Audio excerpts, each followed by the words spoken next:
Excuse me, my voice was muted. Now we will be starting this video. That's about dentistry. We talk about dentistry reaction for dental videos. And it will be deleted soon after finish it. Let's go ahead and start presenting video. We have dental local anesthesia channel. We'll choose a video and start describing it. So we have this guy from Dentistry Explained channel talking about how to make an endodontic treatment, part 31. There are many videos about this subject. The thing that I don't understand, why there is hashtag 31 next to the video. Do we have to watch it? Do we have to see it? I'm not sure. Please write down your comment below on which video you want us to watch next. But for now, I will choose one as there are no comments. Let's go ahead and watch. Number 31, root canal treatment with Dr. Ahmed Salim.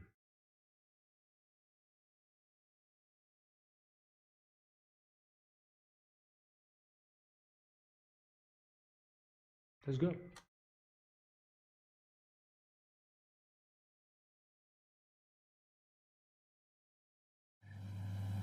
Hey everyone, my name is Ahmed Salman and I am an endodontist practicing in Denver, Colorado. I would like to show you a case that I did when I was back in residency. That was at the University of Pacific. It was a very interesting case, but what we have right now is a footage for you to basically witness a root canal treatment from start to finish. And I think the footage we have can give you a better idea about what you can see from an endodontist standpoint and through a microscope. What you're going to witness in this video footage is not an exact replica of the treatment.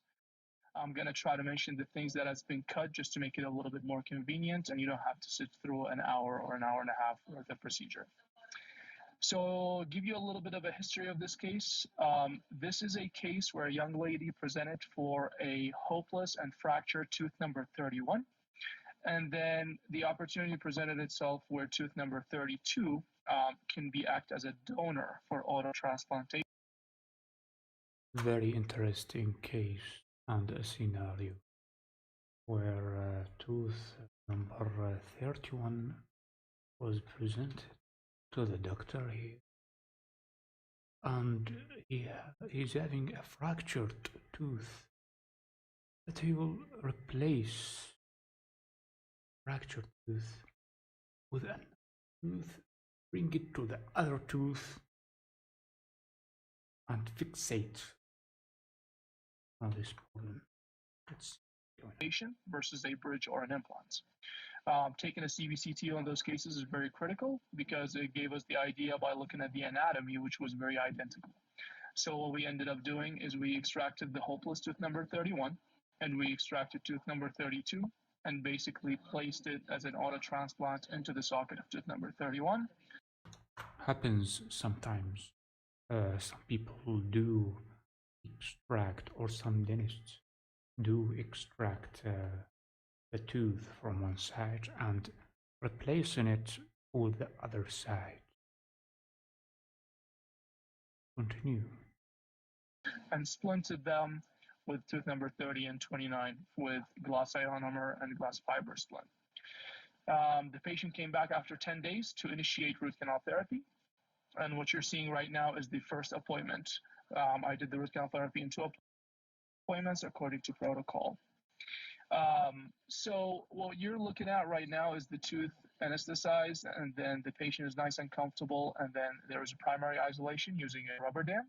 Sometimes there are some leaking areas or openings into the rubber dam. You can always seal those with a secondary Dam sealer. Always use a dam sealer. isolation by using a paste or a caulking agent, by using Oraseal, or in this case it's Opal Dam. So this is like a flowable composite where you can place around the areas that are open, and you can light cure them, and you're like nice and good to go. So we're going to go ahead and roll here. I'm going to tell you about my preference, what I use with burrs in starting an access opening. So at the beginning, I do use a tapered diamond. Tapered diamond. A very important type of diamond. It's like this, it becomes tapered from both sides. If you can see, my finger is going like this, and it goes tapering over the tooth. That's the beginning, of course, what he's explaining. Which you can use for a crown prep, for an axial prep, or an interproximal prep. It has room that you can access mandibular molars with that has very limited opening, and gives you a very conservative tip where you can see the outline. Now I'm looking at my mirror after a few millimeters of dentin, and just to make sure that my orientation is right, and I don't need to correct it or go a little bit more mesial, a little bit more buccal, just to make sure that I'm on the right track. After that, when I'm cutting through that, I switch to a long shank round burr. So this used for surgical procedures. The nice thing about those is after you have some room.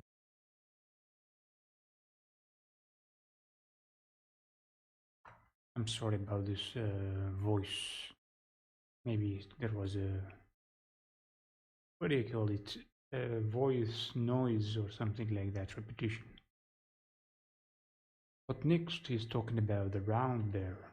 Round bear is like a bear like this, and it's like this, and there is a roundation in it. So the bear goes like this and going through the tooth. And that's the second bear he is using. Okay. Go ahead and finish what he has been. A few millimeters into that tooth, you can actually insert by not blocking your vision, as you can see right now.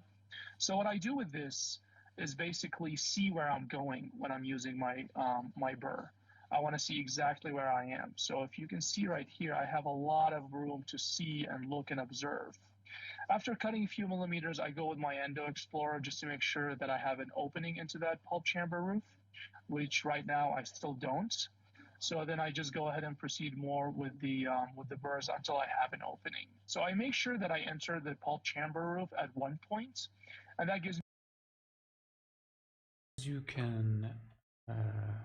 As you saw, he opens a little hole in the tooth, and that's by using the round bear. Round bear goes inside the tooth, and the tooth is fully opened for the operation. Also, he uses a mirror.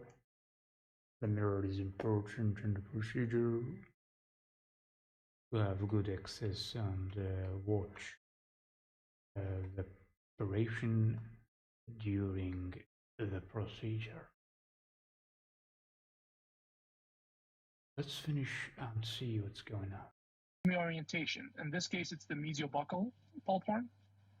And then I go in and I predictably can extend that access to include all the pulp horns and make sure that I have a full access into that pulp chamber. Right now I'm extending to the distal and then buccal and lingual. Pulp chamber, or the hole that he made through the probe. And then after observing, I use an Endo Explorer to kind of see where the canal orifices are. Are they all exposed?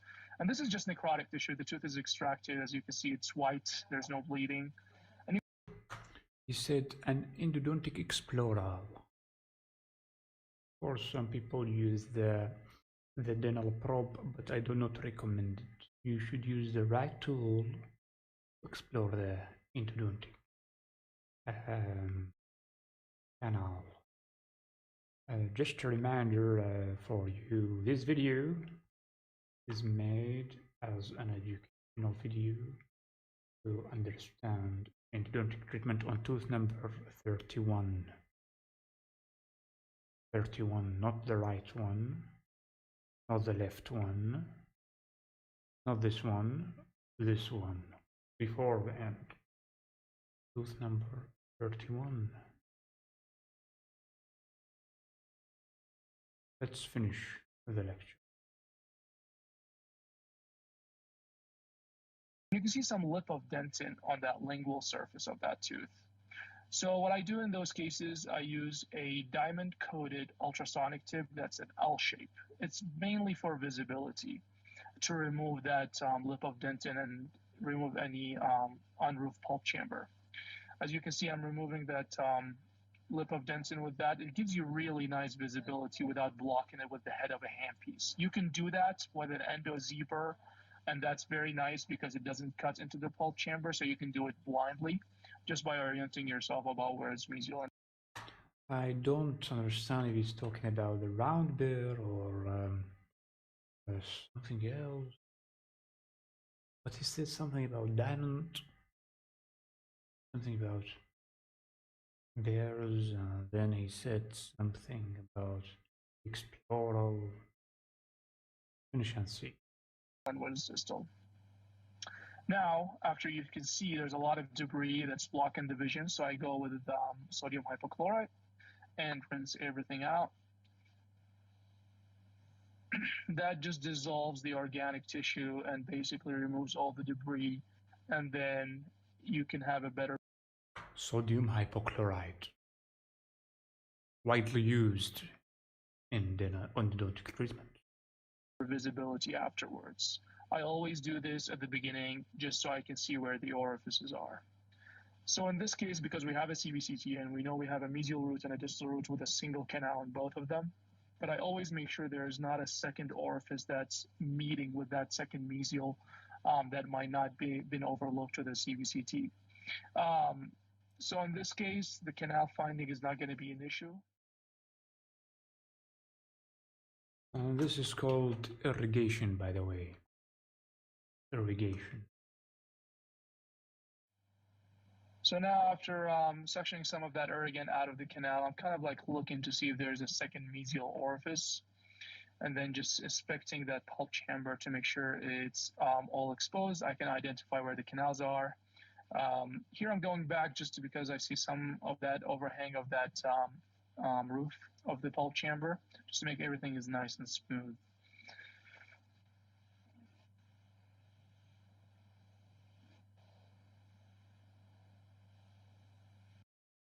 You might not see it on the video as it is a low quality, but is scratching the surface of the biofilm of the bacteria endodontically as the tooth is being endodontically treated.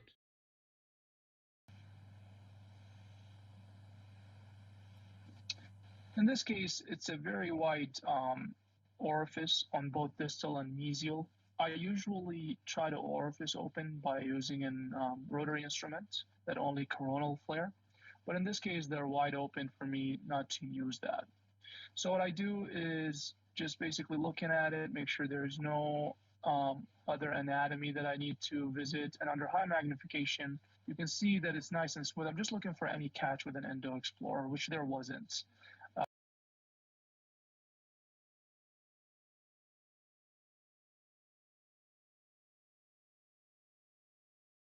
He was looking for a bacteria, something with biofilm.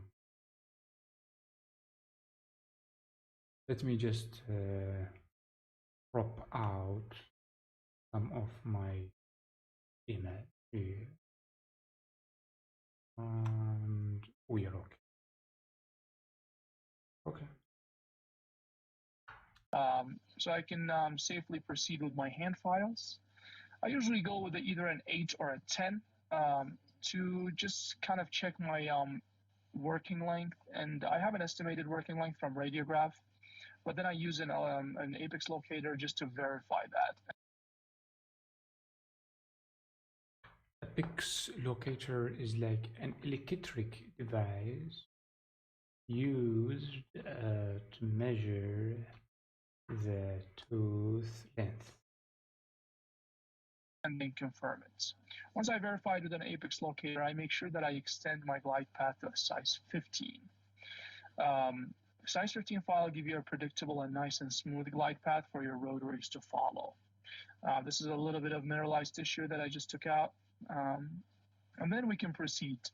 Like I said, since we are, those are fairly wide canals, I don't use a coronal flare. I just go straight to my second instrument, which is in this case, it's a Vortex Blue 1506. Now the canals is open to a size 15, which is in hand files. It's a 1502.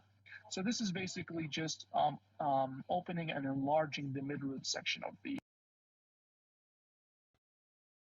Please put your comment down below so we understand what's going on. I will put one just right away to show you how easy it is.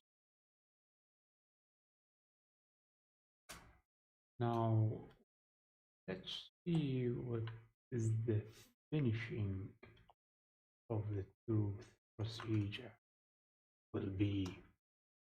Of the canals. It doesn't cut anything at the apex. It just creates a more open mid-root section for my finisher file to go in without binding and having a lot of stress on it. I do a few bites and go out, inspect my file, make sure there's no stress on it or any unwinding, and go back again to the other one. And then as you can see here, it's sinking right in, and then that tells me that I reached my working length. And then I go out and inspect it, and then proceed with irrigation after that, go back with a 10 file and make sure that everything is nice and smooth. So irrigation, a lot of it, and then after that, it's ready for a finisher. The finisher in this case was a 2504, also Vortex Blue. So what a 2504 goes in and does, it just cuts at the apical third, because coronal has already been prepped, middle has already been prepped. The only thing is the final shape of that apical few millimeters. Sorry, I'm not talking right now, but I think it's quite obvious what he's doing. Simple stuff, simple procedures, making some kind of cleaning, finishing. Please stay with us and enjoy here. Usually look at the file and see if I have any apical debris on the apical part of that file. If it's there, that means it cuts, and then I'm done. If not, I go to a bigger size. Now, final irrigation is done. I usually do a lot of this. This has been cut down for the purpose of video. So drying everything out and then using a sterile paper points in the canals, make sure everything is nice and dry. And we're going to put calcium hydroxide into that tooth. Protocol says you need extra antimicrobial activity, so we place calcium hydroxide for a few weeks, make sure everything is calmed down and prevent any. It was a very nice video and we enjoyed a lot. A little bit boring, yes, I know. Nothing for me to narrate or comment, but still it's an important video. Will we continue? Absolutely. Let's go ahead.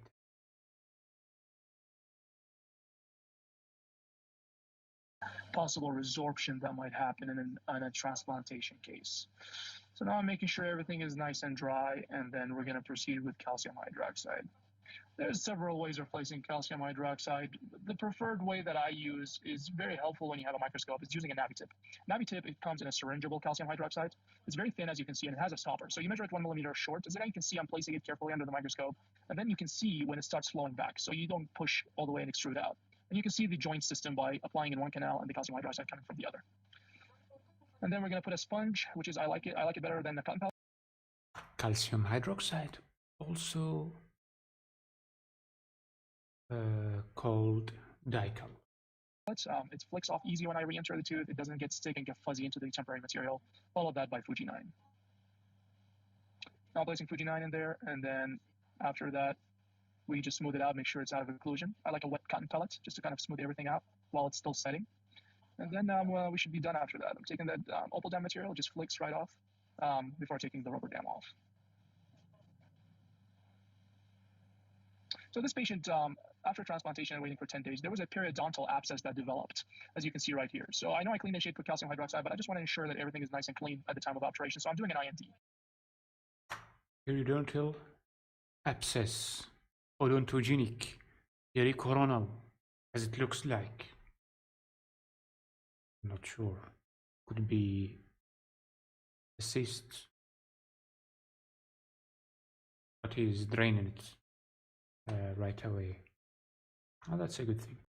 This is a 15 blade. I just go to the fluctuant part all the way to bone, followed by some scraping and irrigation with sterile saline, just to make sure it's not flaring up or anything like that, and give it some sort of a drain or exit.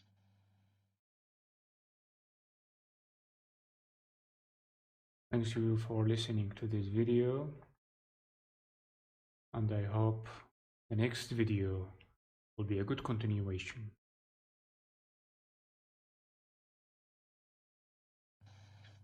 All right, so this is the second appointment. So we had the patient come back in 3 weeks. You usually, in transplant cases, give the patient about 2 to 4 weeks to kind of have the calcium hydroxide sit in. Also, it gives you more time for that tooth to be splinted for better stability. And now the patient back, totally asymptomatic. They're feeling fine. And right now, as I'm about to play this video, you can see that I'm checking that the swelling went down.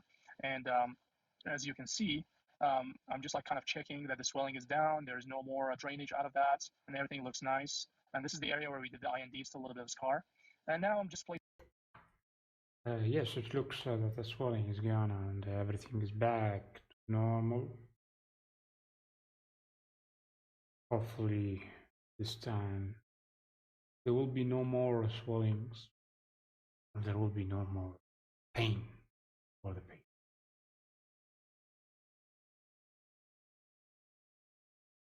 Placing the rubber dam. So this gives you a better picture of how I usually do it. And then second isolation with opal dam, just because there's still a splint, so you cannot do a single tooth isolation. So I'm isolating the 3 teeth that are splinted. Again, just removing that Fuji 9, you can see that how you can distinguish that from the tooth structure. I like to remove all the Fuji first before I actually. Fuji 9, he said. Probably thurcle or some sort of material. After placing the rubber dam sealant, he goes insert inside the Fuji 9 and continuing the endodontic procedure. Take the cotton pellet out just so nothing is sticking. So if you can see right now, there's still a little bit of that, and then I'm just going back with my burr just to make sure it's like nice and free, and then you just take your sponge in one pull instead of like getting it shredded into pieces. This is another good indication, is looking at the calcium hydroxide. Calcium hydroxide was nice and white, which tells you that there's no drainage. And the best way to remove calcium hydroxide is to actually use sodium hypochlorite. And as you can see later that there's still some pieces on the walls of the canals that are dried out. I use an ultrasonic tip that is different. It's very thin. It's called an AirSafe. So I do rounds and rounds of replenishing the sodium hypochlorite. And as you can see, it gets cloudy when I apply this ultrasonic tip. The cloudiness meaning there's still some debris. So I do it until the solution runs clear. As you can see, it's still getting cloudy, and I'm just doing it again and again. And now we see that things are starting getting less cloudy.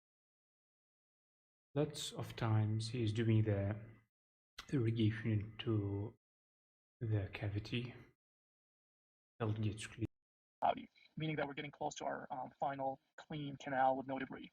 I do it multiple times, as long as it takes, until it's nice and clean. Microsuction, just to kind of give you an indication of how clean the canals are. This is EDTA. So EDTA is removing a smear layer.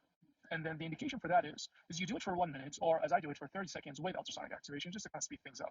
What EDTA does is removes a smear layer, which is the inorganic layer that is sodium hypochlorite cannot touch, because sodium hypochlorite only removes organic layer. So what it does, it just opens up the tubules for better penetration of your sealer and gutta percha. And also it's been proven that has a better antimicrobial activity alongside sodium hypochlorite. Now,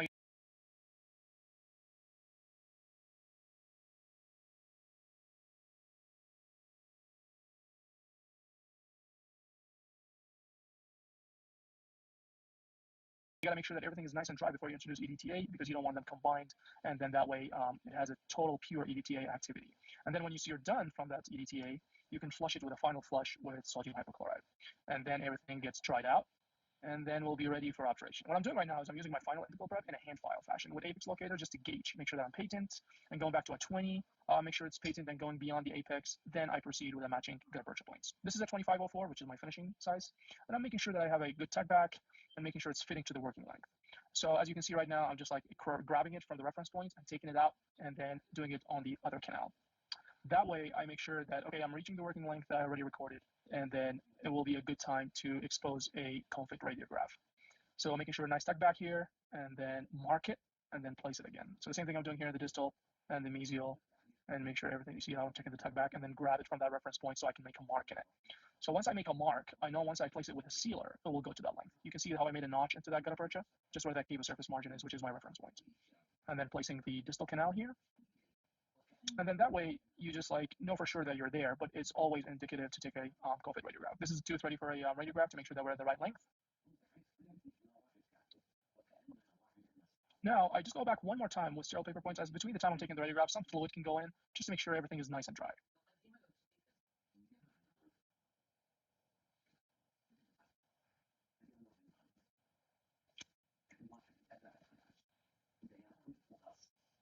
And now I'm coating the. We have to thank this doctor as he's doing his procedure. He's doing a lot of work while filming, which is not easy. Like coating the entire canal. And then I add a little bit of sealer as indicated, just because sometimes I take the cone out and I see some areas that are not covered with sealer, so I just add a little bit more. And then no pumping action at this point, because you don't want a lot of puff. Puff is okay, but a lot of it I just don't like. So the same thing I'm doing here at the distal canal, make sure it's fully seated. Now this is a System B heated tip. So it's an electrical heater. I remove the coronal part and the middle part of the gutta-percha to a pre-measured length, as you can see with a stopper. So once I reach that point that I already pre-measured, or a little bit shorter, it's time for me to remove that piece and then condense it with pluggers. So the same thing I'm doing on the distal. And then I remove both cones that have been seared out. And then the molten gutta-percha can be condensed with a plugger. So I use different sizes of pluggers according to the case and according to the depth. As I can see, I'm compacting them very, very well at the very end. Now this is a backfilled thermoplastic. Now he is putting the gutta-percha inside the canal, and afterward we do procedure, some kind of procedure that seals it in place after cutting it from its head. Very delicate procedures. Plasticized gutta-percha. As you can say like this is a flowable gutta-percha. So it's molten, and then you just backfill the portion that has been seared off, and then you condense it with a cold plugger at the orifice level. Make sure it's nice and seared with no excess gutta-percha and no overflow of that covering your chamber. Same thing on the distal. I like to take my time on those, make sure you have a nice sear at the orifice versus a lot of excess gutta-percha getting in your way. And I sometimes use a little bit of a System B again, just to remove some of the excess of that gutta-percha and go back and make sure that it's nice and smooth. As you can see the sealers like everywhere. And now I'm going to show you how to remove that sealer predictably. Now this is a resin-based sealer. It's an AH+ or cold ribbon. I use a micro brush soaked with alcohol. This is the most efficient way.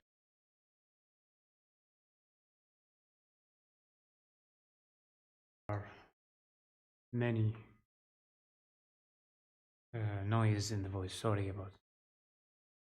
But hopefully we'll solve this situation right away. Sorry about this, but we'll solve it. Way of removing resin-based sealer. If you're using different sealers like bioceramics, water will be more efficient. But in this case, after I coat it with alcohol and rinse it again, and you see I go back one more time to make sure that everything is removed and there's no sealer in the chamber or the wall. After you check that, you go back with your regular bonding and etching protocol. And now I'm using a 3-step bonding with Prelude adhesive. And then I microsection the excess of that bond to make sure there's no voids in between the gutta-percha interface and where the resin is. You cure that, and then you're ready to apply your buildup. I use a centric tip. As you can see, it's a very thin tip to apply a core material that is bulk fill. And under a microscope, you can see it's very easy to eliminate any voids because you can see exactly where it's flowing. And then you just go incrementally and very slow. That way you agitate any voids. And you can see bubbles creating like that. What I do is I move the tip around them and make sure it flows nicely and creates a very nice and solid fill. Then after curing, we can go ahead and look at it. If there's any access, we can smooth it out with our burrs, as I'm doing right here right now. And this tooth has been adjusted out of occlusion in the first appointment, so I know that it's not going to be hitting until it gets a full cover. And he's removing the excess with a tapered diamond crown. So I'm basically just making sure the cavus surface margin is flush and removing the excess of buildup that got on the sides. And then once this is done, you just take the rubber dam off and expose our final radiograph, make sure everything is nice, and treatment is done. Bravo, bravo, congratulations for this treatment. It was very interesting. Very nice treatment. We also, and we applaud you, Dr. Ahmed, for your contribution to the science of dentistry. It's a little hard for me to wrap my head around it. It requires a lot of materials, instruments, techniques. But lastly,